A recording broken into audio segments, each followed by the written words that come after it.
10 часов страха для Москвы. ВСУ не дали выспаться жителям российской столицы. Взрывы и пожары по всей области. Ввод военного положения в России. Силовики готовы к радикальным действиям. Серьезный провал вынуждает Кремль прибегнуть к крайним мерам. Украина открыла второй фронт. Повстанцы начали наземные операции за несколько тысяч километров от границы по заданию Киева. Звонкая пощечина Путину. Трамп публично высмеял то, чем гордятся в Москве. Об этих и других событиях к вечеру вторника, 28 июля. Вторник в разгаре, а вместе с ним и поток горячих новостей. Все, что нельзя пропустить прямо сейчас. Москва пережила одну из самых продолжительных атак БПЛА. По словам мэра Сергея Собянина, за 10 часов в направлении российской столицы запустили более 390 дронов. Губернатор Московской области Андрей Воробьев заявил, что несколько десятков беспилотников были сбиты над Домодедово, Подольском, Раменским и Коломной. Прям нормально дымит. В Чехове пожар вспыхнул на территории регенератного завода, который занимается переработкой изношенных автошин, резиновой крошки и различных резинотехнических изделий.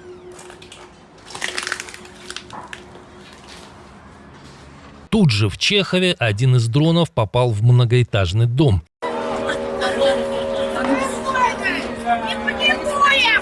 Еще один крупный пожар вспыхнул в Каледино. По данным Астра, загорелся склад логистической компании 3PL. Площадь объекта составляет 10 тысяч квадратных метров. Мониторинговые каналы предположили, что вероятной целью украинских дронов был склад Wildberries, расположенный неподалеку. С 18 июля ВСУ атаковали как минимум 10 логистических центров маркетплейса в Электростали, Котовске, Краснодаре, Невинномысске, Воронеже, Екатеринбурге и других городах. Последний удар был нанесен в пятницу, когда были поражены склады компании в Санкт-Петербурге, Ленинградской области и оккупированном Симферополе. В этот раз Wildberries повезло. Очередная громкая пощечина Путину. И от кого? От самого Дональда Трампа. Президент США высмеял российскую военную технику. У Венесуэлы была российская техника. И чем это закончилось? Не очень хорошо.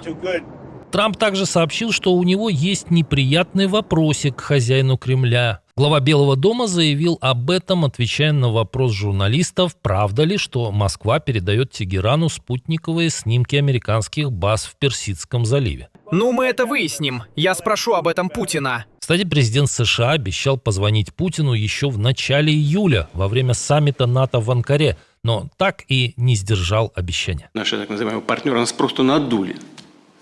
Как в народе говорят, кинули просто. В Кремле обсуждают возможность введения военного положения. Как сообщает издание «Верстка» со ссылкой на источники во власти, такой сценарий могут рассмотреть уже после выборов в Госдуму.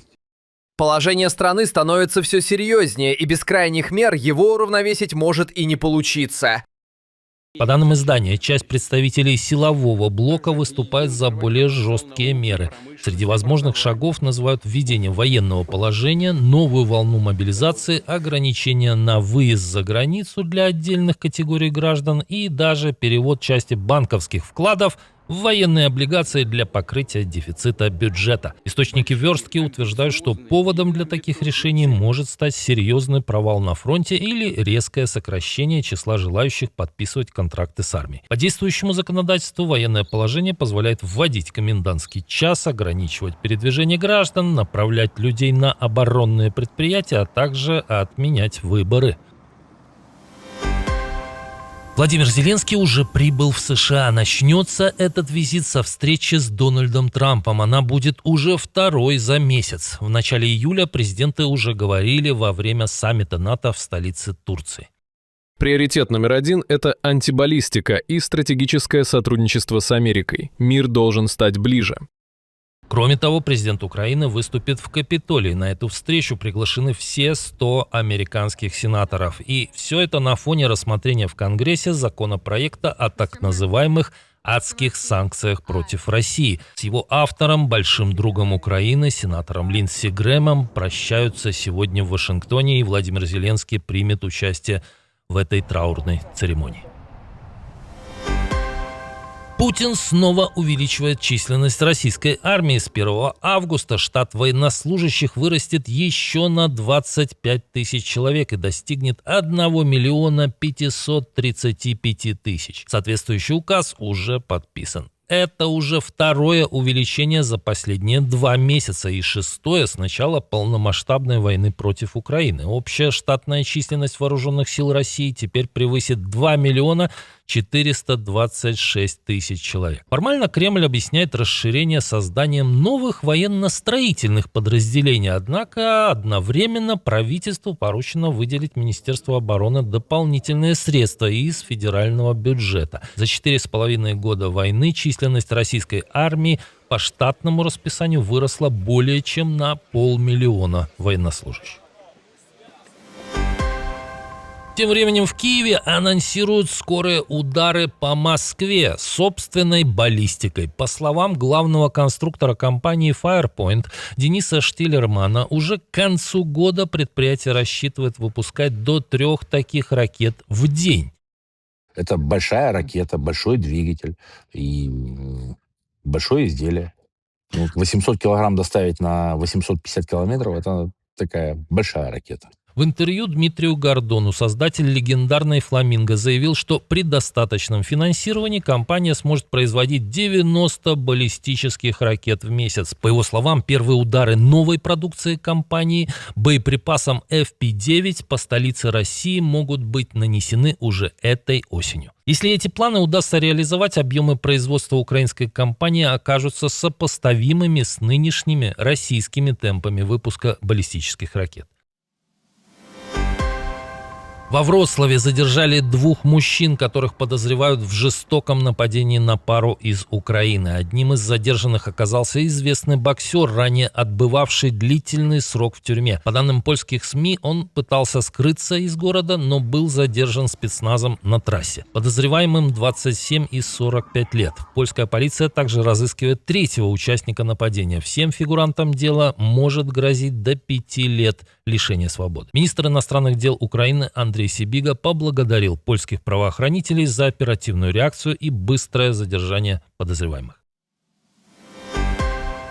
Режим Лукашенко, похоже, продолжает гибридные операции против соседей. Литовские пограничники обнаружили очередной подземный тоннель. Только присмотритесь к этим фото. Это не какая-то нора, а настоящая шахта. Через такую можно провести не только нелегальных мигрантов, но и пару батальонов зеленых человечков. Ход удалось обнаружить с помощью специальной аппаратуры, фиксирующей подземные колебания. После этого к операции литовцев подключились польские специалисты со специальным оборудованием. Закончить тоннель не успели. Выход на территорию Литвы так и не был прорыт, поэтому воспользоваться проходом никто не смог. Этот тоннель имени Лукашенко засыпали, но начали расследование. И тут возникает логичный вопрос. Интересно, как в стране, которой более 32 лет правит жестокий диктатор, граница остается настолько дырявой, что какие-то неизвестные то запускают через нее дроны, то роют под ней тоннели в промышленном масштабе. Еще один вопрос. Кто двинет через такие проходы осенью, если Путин все-таки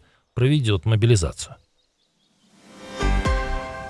Киевский режим – марионетка в руках Запада. Так многие годы утверждала кремлевская пропаганда, но кое-кто не согласится с этим и рисует совершенно противоположную картину. У Киева длинные руки, и они способны организовать удары за 1000 километров. И речь не об атаках на глубокие тылы России, а о совсем другой стране. Власти Ирака заявили о задержании группы боевиков, которые в ходе допросов наговорили много интересного. Об этом сообщил советник премьер-министра страны по национальной безопасности Касем Аль-Абуди.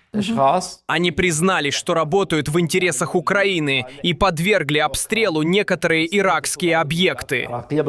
При этом, какие именно объекты подверглись атакам, чиновник не уточнил. Аль-Абуди подчеркнул, что расследование продолжается, и назвал дело ложным.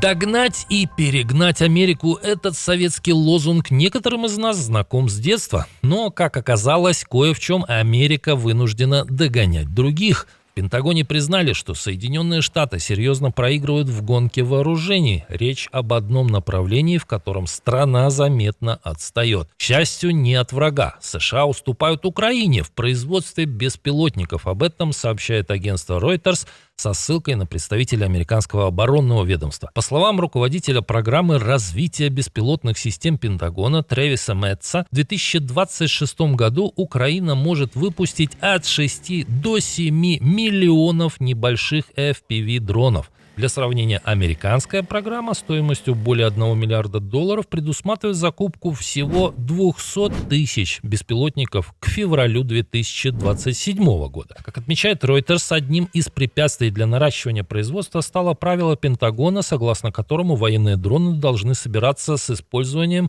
американских комплектующих. По мнению Метца, это замедлило развитие отрасли. Несмотря на это, в Пентагоне уверены, что США смогут догнать украинскую индустрию беспилотников и в перспективе стать одним из мировых лидеров в этой сфере. Вон Песков сидит напротив, мой пресс-секретарь. Он несет иногда такую пургу. Пресс-секретарь Путина в очередной раз оправдал характеристику, данную ему его непосредственным начальником. На форуме «Территория смыслов» эти усы Кремля выдали очередную порцию пурги. И мы сейчас находимся в этом плане в идеальном кризисе, который укрепляет наш суверенитет, который скачкообразно, моментально наполнил всю нашу жизнь единой консолидацией. Но похоже на идеальный бред. Спасибо, что досмотрели до конца. Увидимся утром.